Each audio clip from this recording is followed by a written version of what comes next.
It's proven that this league is against Caitlin Clark and the Fever. They hate him. I mean, they hate him with a passion. I mean, they hate him so much, they want to hurt him. Physically inflict harm on these women, bro. I'm not even going to say Indiana Fever fans. Caitlin Clark fans are crashing out at a different level.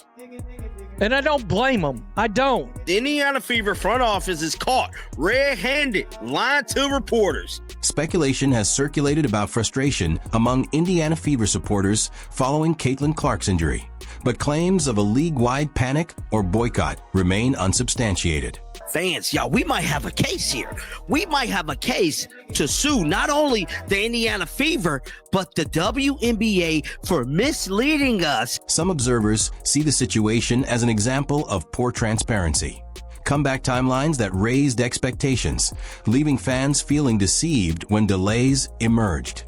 The controversy has fueled petitions and raised questions about how investigations are being handled. In what seems to be a strategic ploy to drive ticket sale and merchandise sales by suggesting that Caitlin Clark's return was on the horizon. When discussing Caitlin Clark, it's clear we're not talking about an ordinary rookie.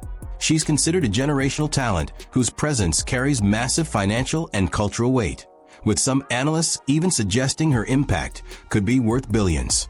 Well, that injury, the new injury, yet another injury. The Indiana Fever's got $1 billion entity on their team. $1 billion damn dollars. That's not me exaggerating. That's literally how commentators have described her. Think about it. One player being compared to the kind of financial engine you'd normally only hear about in the NBA. That's how massive she is. And yet, despite carrying the kind of weight most leagues dream about, she hasn't stepped on a WNBA court since July 15th, 2025. Why? Because of a groin injury that has now taken on the form of a never-ending mystery novel. The Indiana Fever have got themselves a problem. They got themselves a real problem after, of course, we found out that Caitlin Clark suffered yet another injury literally 2 weeks to today ago. Since mid-July, the Indiana Fever and the league have given regular updates suggesting Caitlin Clark was close to returning. Fans responded by continuing to attend games and stream broadcasts in anticipation.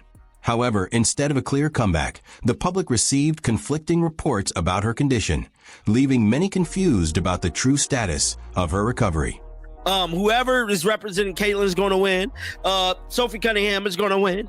Everybody's going to win because at the end of the day, we know there is valuable and real deal evidence proving that this league is against Caitlin Clark and the Fever. Just as the focus remained on Clark's recovery, the team suffered another blow. Sophie Cunningham went down with a knee injury that ended her season. Cunningham's reputation as a physical, high-energy presence made the timing especially damaging for the Fever. What happened to Sophie Cunningham and all of the other damn Fever players? Oh, it's getting real. Oh, it's definitely getting real. Losing Sophie Cunningham was more than just losing another roster piece. It meant the Fever no longer had a player who could absorb contact and protect Clark from constant physical play. Her absence left the team looking incomplete, like a machine suddenly missing a key part. This is why they cannot get ahead, because they are not credible. They are not credible reporters. They are not credible at all. As if the groin issue weren't enough, news eventually surfaced that Clark had also picked up an ankle bone bruise in the early August matchup with Phoenix. Fans felt misled, believing they were kept in the dark about the extent of her setbacks. That perception has only amplified backlash, ranging from online petitions to discussions of legal action, turning her absence into a larger credibility problem for both the Fever and the league. She got hurt around the 7th. You knew prior to you going to ESPN that Caitlin Clark wasn't coming back when you said she was going to come back. You're lying. You're lying and you're misleading, and it's looking real spooky. And I'm happy the fans are standing up. The chain of uncertainty really began on July 15th, when Clark's groin injury put her out indefinitely. From that moment, many wondered whether it made sense to rush her back or simply keep her sidelined until 2026 for a full recovery, rather than straightforward communication, though fans received mixed messages and shifting timelines that only deepened frustration.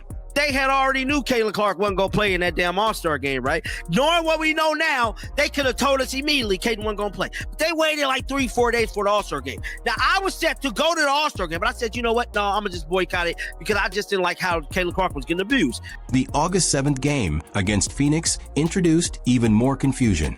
Soon after, claims appeared that Clark had picked up a new injury, but video from the contest showed her moving normally. That inconsistency sparked accusations of a cover-up, with fans arguing that the organization was underestimating their ability to see through mixed messaging.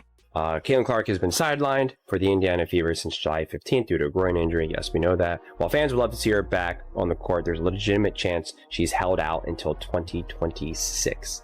Only later did the full picture emerge. Clark was also managing a bone bruise in her left ankle. By the time that detail came out, many supporters were already upset by the unclear messaging, considering she's the face of the WNBA and central to its financial growth. Fans saw the delay in disclosure as a serious misstep in how the team and league handled her situation. You got this video right here that a lot of you have already seen. I just saw it in the last couple of days of Caitlin getting stepped on by a coach right there on the left. Stepped on by the coach, and I think she's going to be all right based upon the grin on her face. But the left foot. The Fever's roster shuffle illustrates how much the team has been stretched. Clark remained out. Cunningham's knee injury removed a key piece, and the front office responded by adding Shop Petty on a hardship deal while cutting Cairo Lambert. What was supposed to be a powerhouse built around Clark now feels patched together, and the 19-16 record shows the gap between preseason hopes and present reality. And I really feel like we will just get the similar outcome that we had with Caitlin Clark this year in terms of she's just going to get beat up on.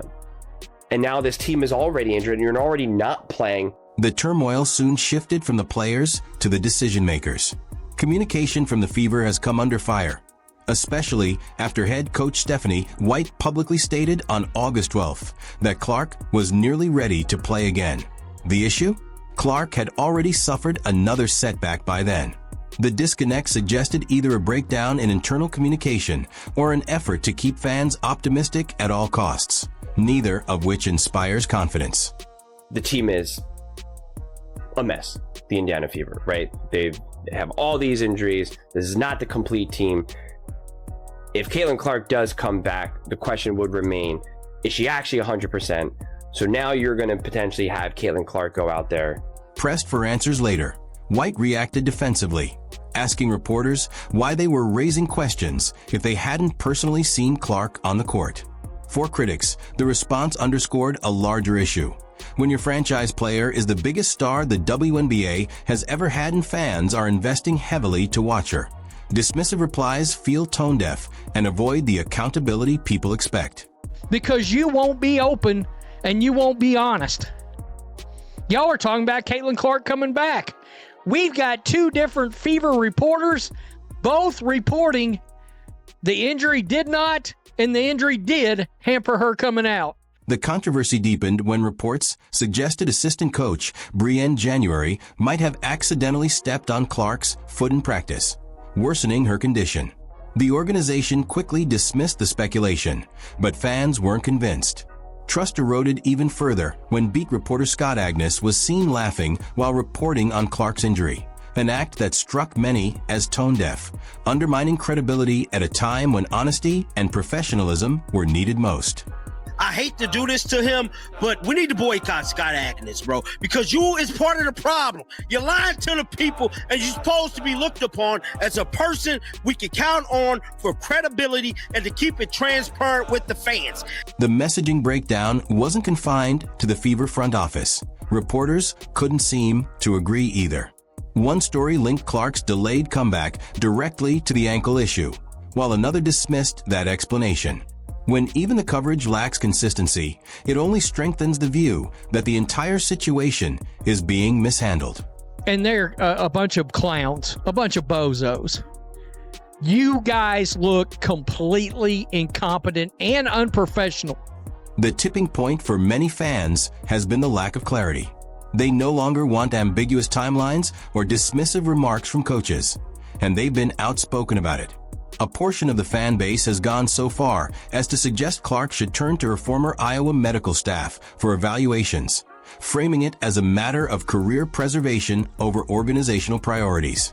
The Indiana Fever know people have been spending money on tickets and travel and blah, blah, blah, blah, blah, blah, blah, thinking that Caitlin Clark was her anticipated comeback. People tuning in and showing up at games, they need to understand. Step back and the picture is hard to miss.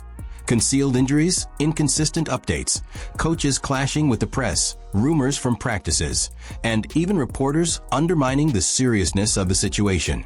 The cumulative effect has left fans feeling deceived and disrespected. It's little surprise the backlash has landed squarely on the league, which is now left managing the fallout of its own approach. You guys look completely incompetent and unprofessional. The way this has been handled, oh, it's a joke. It's a joke. The tipping point came when fans felt they'd been misled about Clark's availability. This wasn't just a matter of unclear scheduling. It was weeks of people rearranging their plans, spending money on tickets, and emotionally investing in a return that never materialized. For many, the string of optimistic updates now looks less like optimism and more like deception. To present a facade of hopeful updates masking the true status of a beloved player's injury. Now, this is the truth. Oh my. The frustration is magnified by how much money some fans put on the line. We're not talking about a few extra dollars. Supporters spent thousands on airfare, hotel stays, and tickets, expecting Clark's long-anticipated comeback. When rumors of delays and cancellation surfaced, those investments quickly felt wasted. From streaming subscriptions to merchandise, fans say they were sold on the promise of transparency and delivered uncertainty instead. To many, that looks less like bad luck and more like consumer deception.